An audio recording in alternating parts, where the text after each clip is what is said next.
Gaza fired rockets into Israel as the Jewish state signed historic peace accords with the UAE and Bahrain at the White House. At least 2 people have been injured as rockets struck coastal cities in Ashkelon and Ashdod.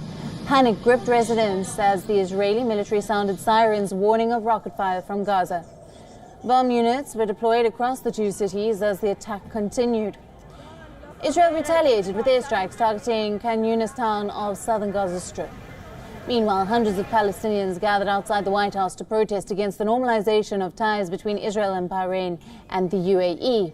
Demonstrations were also held in Gaza.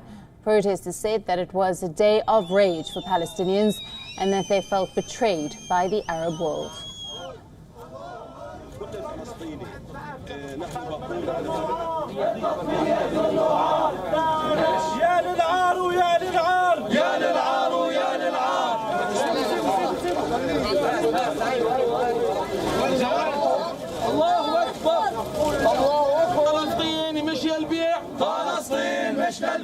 For us as a Palestinian, we consider it very deep stabbing in the back of the Palestinians. It is a free offer for the Israelis to continue their occupation for our land and to expansion their settlements and carry on in the process of annexation of many Palestinian land. West Asia analyst Mir Javadan Far is live with us from Tel Aviv for more on this. Thanks for being with us. While this historic peace deal was being signed at the White House, which marks, of course, the normalization of relations between Israel and the 2 Arab countries, the UAE and Bahrain, rockets were being fired by Gaza into Israeli territory. Well, the Hamas movement rejects peace. The Hamas movement does not recognize Israel's right to exist. The Hamas movement is an anti-Semitic movement. So, of course, this is a setback for such a terrorist organization. Look, the future of this region depends on peace, and we must reach a peace deal with our Palestinian neighbors. They are our neighbors. But, you know, we have to also recognize that among the Palestinians, the Hamas movement only wants basically tensions and war. And last night they showed it while, you know, a diplomatic agreement was being signed. They were firing rockets at innocent civilians.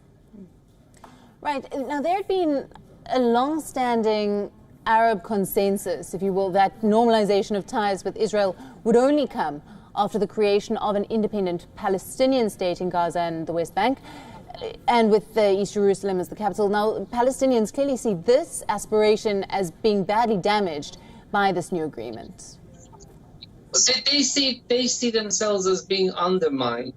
Look, on the one hand, let's look at this from both sides. Okay, on the one hand, they're right, because now there are some fellow Arab Muslim countries who are directly dealing with Israel, and they're not waiting for the Palestinians to make peace with Israel. But on the other hand, look, there are countries in the region who say that, look, everybody makes mistakes. The Palestinians have also made mistakes in the dealings with Israel.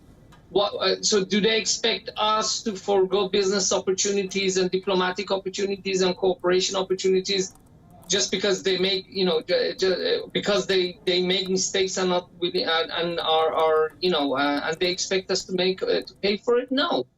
Israelis have made mistakes, Palestinians have made mistakes, but some countries say, look, you know, the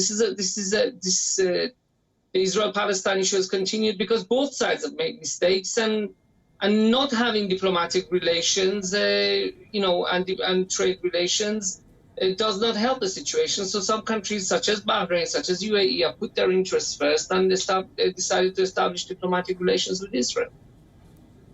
Right. Israel, of course, retaliated with airstrikes targeting the southern Gaza Strip.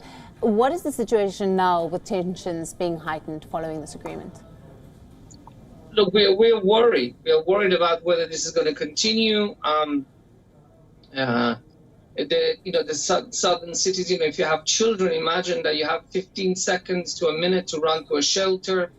We're worried about what happened last night. We're worried about future attacks. But at the same time, look, at the end of the day, I think there's so much enthusiasm in this country, I can tell you.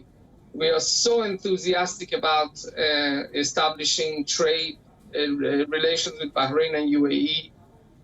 flights, going to those countries as tourists, learning about them. There's such an incredible momentum that I think, despite the concerns about the recent Hamas attacks, I think still people here are when we compare it to the reaction to the recent accord, I think the recent accord is far more important to them. Whether Hamas decides to continue with the escalations, we have to wait and see. But of course, the concern exists. Right. And just finally, quickly, Donald Trump hinted yesterday that there were other countries that they were talking to in joining.